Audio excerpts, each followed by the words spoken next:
In this lab, we're going to explore skill building in the context of the big green hand.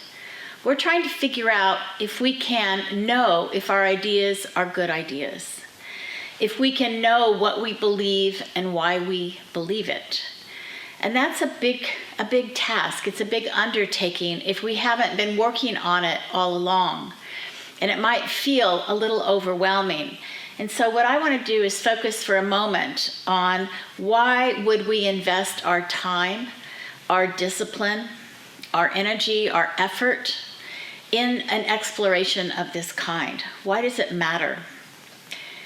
I'd like to share a little story of a neighbor of mine who's an older woman, and she has taken up the practice of hoarding. And her cottage is filled to about the 4-foot height from the wall into narrow little passageways that enable her to move from her bed to her chair, from her chair to the refrigerator, back to the chair and out the door. And she's so suffocating by all of the stuff and the packaging and the old newspapers, things that she hasn't been able to see for years because they're behind rows and rows of stuff. It's cluttered.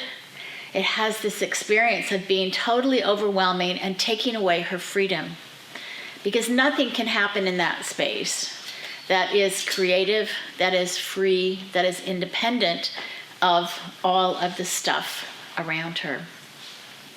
And I was thinking that there's a metaphor that we can look at our own home and we can see it as a metaphor of our consciousness. How clearly organized and ordered is our home? How hygienic is our home? Can we relax and rest there? Can we keep it ordered and clean so that every time we walk in the door, there's the relief of actually coming to a place where we can be ourselves, we can experience leisure and creativity, and we can move forward in taking up new initiatives. If our consciousness is not put together very well, if we don't know why certain things are triggering other things, why our emotions continually to undermine our sense of stability in the world, how can we use our thinking to help us get organized, to help us create order and simplicity and beauty, because we know in our thinking what it is that's important, why it's important, how it fits together with the other things in our life that are important, and how it enables us to find this very stable, aligned place that we can create, but only create it through our thinking. So I'd like us to take a look here at the metaphor of a home and our consciousness. It's very easy to have so much stuff given the attention merchants and how they're continually pumping stuff at us. We have to have this, we have to have that. If we have this, then we have to get 4 things that go with that. And we end up spending way more money and acquiring way more stuff so that we have entire industries that do nothing but allow people to continue their hoarding into their garage, into their storage units, and eventually into garage sales or other kinds of ways that or to the landfills where we're dumping so much stuff year in and year out. So many of us are suffocating from stuff. And in our consciousness, what's the parallel to that? Well, I think the parallel is that we have so much coming at us from the media and from our operating environment that's constantly assaulting us every 5 seconds, every 5 seconds, every 5 seconds. We're pushed to take in something else and something else and something else. And we don't know if these things are true and real, if they're facts or flying facts, or if they're just they're motivated by people trying to sell us more stuff, trying to make money at our expense, getting us to take up things that we're not interested in, we don't care about, but we're afraid not to have. We're afraid to be left out in some way. And so we continue to suffocate from stuff, whether it's through social media or in our actual physical operating environment. We have, like in a home, historically, we have had traditions that organized rhythms throughout the year and throughout the day and throughout the week. We had seasons where people celebrated the seasons. We had festivals that acknowledged that. We had traditions through the week of the Sabbath. In most cultures, there was a rest day, whether it was called the Sabbath or not, and you prepared for that, and it created a rhythm within the family, within the household, and within the home. And there were certain things in that rhythm, like you cleaned. And so you had this regular opportunity to recreate order in preparation for a rest time. And there was wisdom in that. And we have a lack of rhythm in our consciousness because we're on 24/7. We're on social media, we're on our phones, we're on the internet. We're continually at work, feeling that work is reaching its tentacles out to reach us outside of the office. And that lack of rhythm disrupts us. And only we can recreate that. Only we can set boundaries to recreate rhythm that we're willing to protect. We have often in our homes clutter, chaos, no order, and no rest. We just have too many things, and we can start small by saying, okay, I'm going to have this one tabletop cleared every night before I go to bed. Or I'm going to make sure every dish is washed and put away and that the counters are clean in the kitchen every night before I go to bed. On Saturday, we're going to clean from 9 to 12 no matter what. Or we're going to clean for 3 hours in the morning no matter what. And so we can reclaim this in our home environment. We can feel it. But what about in our consciousness? How do we reclaim that in our consciousness? And that's very much what this skill building is all about, is being able to live from the inside out because you've crafted what's inside. You've taken a hold of it, and in a disciplined process, you're managing it. And you're able to then create a form that lets you develop meaning and stability and order. And there's a beauty in that. It's difficult to keep our house clean if it's so cluttered. And it's difficult to keep our mind clean if we're continually opening it to be besieged by all of the stimulus that social media puts on offer as if we couldn't possibly live without it. Just in my own life, I don't know if this is helpful for you, but I haven't had television for 45 years. I didn't raise my children with television. And we don't have television now. It doesn't mean that I'm illiterate and that I'm disconnected totally from the culture. But it does mean that I choose what I'm willing to entertain, to allow to come into my consciousness. And I don't have Facebook, I don't have all kinds of other social media, LinkedIn and this and that, because personally, it's overwhelming for me. And I suffocate under all of that stimulus. I need to create order. And I can't create order when there's too much stuff coming at me. I read constantly. I'm a great reader. And I make sure that I have plenty of quiet time. And I strive to keep order in my physical environment like I strive to keep order in my mental environment. So that's the why part of this skill building. Why do we want to build these skills about getting clarity and order in our thinking? Because that gives us the benefit of being able to have the courage of our convictions, because we can now know what our convictions are, and we can speak with others about them. And we can ask other people, what are their convictions? What do they believe is real and true and important?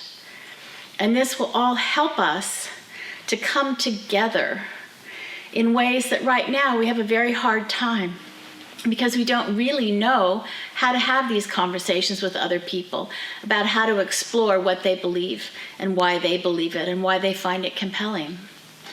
So this is a new way to communicate and reach and connect with others, but it requires a disciplined practice on our part. And we can begin with looking at our ideals our values, and our higher purposes. This little visual is something that I think best represents, from my experience, how do we understand the relationship and understand exactly what are ideals. What are we talking about when we're talking about values? How are they the same or different? And then what is a higher purpose? What is our higher purpose that we're focusing on? And this could also be higher purposes, because we do have more than one. But what we're going to start is looking at ideals. What are ideals? And why are we starting there? To me, ideals are this enormous, overarching, organizing principle. And they operate in many ways like the sun. They illuminate our thinking. They bring energy and inspiration to our thinking. Without ideals, we live in a kind of darkness because we don't have anything that we can clearly look up to and accept the energy that comes from having clear ideals. I think ideals also provide direction. They help us orient the landscape. Are we moving closer toward our ideals or further away? And in what way are we doing that? They give us confidence in where we are because they can illuminate. We can see the choice that's in front of us and how it connects to that ideal. And they live beyond our immediate self-interest, our immediate context. And so they immediately create two perspectives, what's in front of us and where they are. And all of a sudden, having two perspectives, we can start to orient. And many ideals come out of wisdom traditions, which means that other human beings who have focused on what's rich and true for them have passed down these ideals for tens of thousands of years. They have lived, whether it's about how we work together and care for each other, whether it's how we relate to the spiritual world. All of these wisdom traditions provide ideals for us to consider, but we alone choose them. We alone choose the ideals that are going to guide us. If we don't even know to choose them, we're cutting ourselves off from that source of light and direction and confidence. And so it's time for us to start looking individually at our ideals, and in our organizations, what are the ideals that are really nourishing our organization? One of the things that I do want to say about ideals and the sun, and using that as a kind of comparison, is that ideals are not as predictably achieved as the sun rises in the morning every day. We're confident with that. However, what we do know is that having ideals inspires us, but there's a certain recognition, certainly that I feel and I think others feel, that in my lifetime, the ideals that I have, that I carry and that I look to, are not going to get achieved on earth. I have to accept that. And I have more confidence in the sun than I do in my ideals being actually accomplished, but it doesn't mean that they're not important. It means that I have to accept the frustration that I can feel at times when I feel like other people don't care, things don't matter to other people, they're not inspired by the same things that I am. And I think ideals also require courage and enthusiasm, whereas the sun just comes. It doesn't matter what we do, the sun is going to shine. I guess that we're polluting the atmosphere is interrupting that sunshine, but in general, the sun's going to shine. And ideals are not going to manifest if we don't have courage and enthusiasm to carry them forward.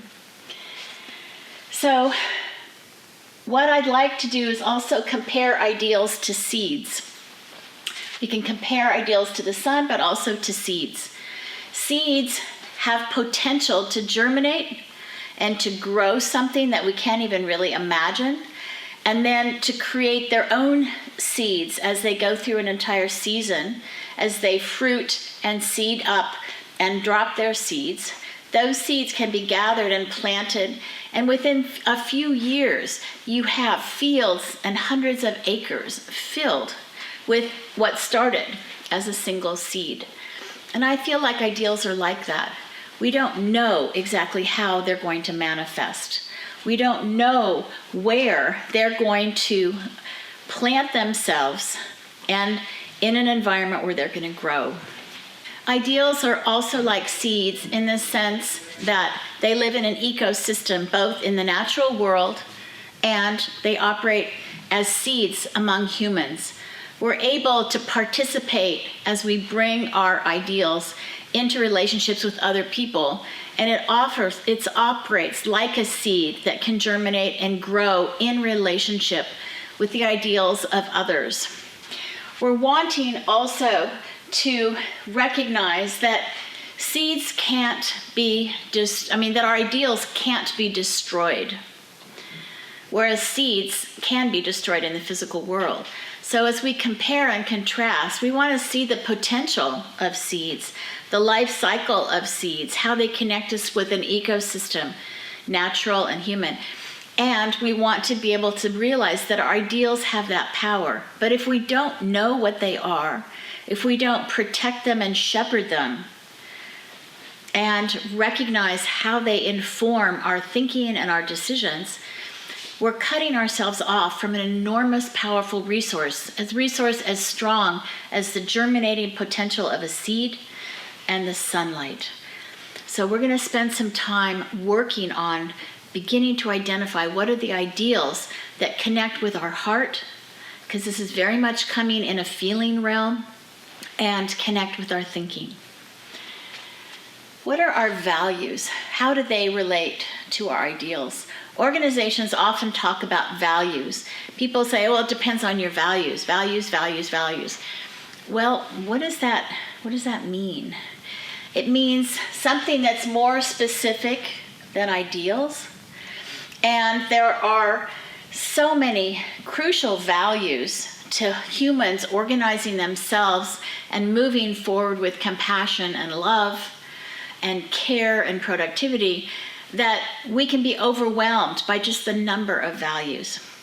And so the work that we're going to do is we're going to refine that list of values, and it's consistent with our ideals. It's more specific, but we're going to prioritize those values that to us are most significant. And this is an extremely personal and unique choice. What values get me up out of bed in the morning? What values inspire me? What images do those values present? What are examples of those values? Because that's the hook to my motivation and enthusiasm to enact a life that's consistent with those values. But if I never know what my values are and which ones I prioritize over others, and that's going to change as I move through life, then I'm adrift and I'm letting the outside world dictate everything about my life. And I'm not living from the inside out, where I'm empowered by the clarity and the cleanliness and the order of my own consciousness. Higher purposes are even more specific than values. We're aiming towards something that we may not achieve in our lifetime, but that is something that can be developed and achieved. And we need to be able to clarify what those are. And we're going to look at what are my personal higher purposes. In my personal life, what am I trying to accomplish? And how am I striving for that? What about my professional higher purposes? And this could be within the next year, 2 years, 3 years, the next 10 years. What are my professional higher purposes? What am I striving toward becoming? And what are my community higher purposes? Because this is going to help us decide what opportunities should I take up. Because there are so many opportunities for me as an individual, moment by moment, day by day, and for us as an organization, moment by moment, day by day. What opportunities are going to lead us toward our higher purposes that are aligned and strengthened by our clarity of values and our ideals. So this is the work that we're going to undertake in this skill building, and this is why we're going to undertake it. And I look forward to bringing more activities to help us do this work individually and together.